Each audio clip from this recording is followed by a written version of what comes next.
So Stoics like Epictetus and Marcus Aurelius believe that our responses are determined by how we interpret those situations. So one person can look at a shitty situation, like for instance, one of your guys repaves a production server and then just leaves it down overnight, and so people can't access it. You see, one might look at that like, oh my God, this is a panic situation.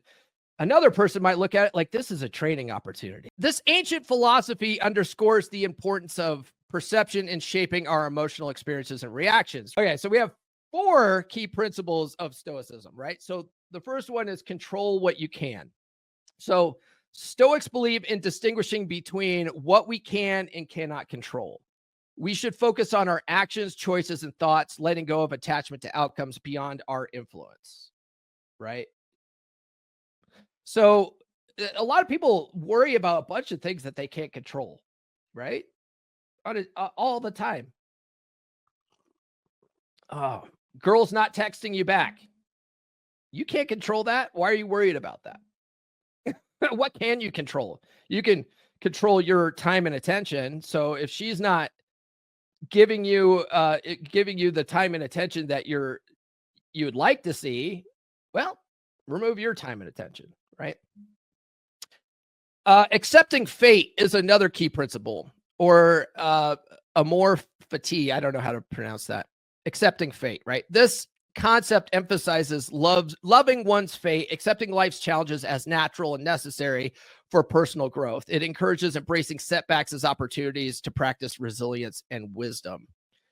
That is, if you believe in fate, right? If you believe in fate. But I do think it's actually smart to realize that there's ebbs and flows with life, and there are going to be challenges, and those challenges make you a stronger person. So instead of looking at challenges like, big problems or things to worry about, it's better to look at it like, okay, what can we do with this? What can we do with this, right? They also believe in virtue as the highest good. So Stoics prioritize virtues like wisdom, courage, justice, and self-discipline, seeing them as essential qualities for a fulfilled life. And then the last one here, which is, I think, the hardest for men, is emotional mastery, right? Getting control of your emotions. If you don't learn to control your emotions are going to control you, and you're going to end up acting like a woman, right? So Stoicism teaches that our emotions result from our interpretations of events, not the events themselves. So by mastering our perceptions, we can maintain peace of mind, even in difficult. We're talking about types of frames. So internal and external. So internal frames relate to how we view ourselves, our self-worth, and our abilities. External frame pertains to how we perceive the world and our place within it. Pretty deep concept, huh? The balance between internal and external frames determine how effectively we navigate life's challenges. And then we have the concept of fixed versus growth frames. So a fixed frame is characterized by the belief that abilities and outcomes are static and unchangeable. Okay.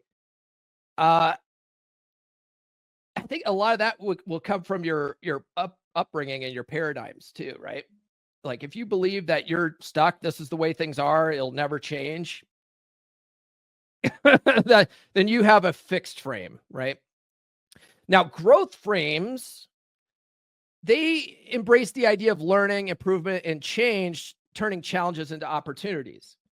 So I talk about that in my book as well, as far as paradigms, right? If you realize that you're not getting where you want in life, you need to analyze whether you have a fixed frame or a growth frame.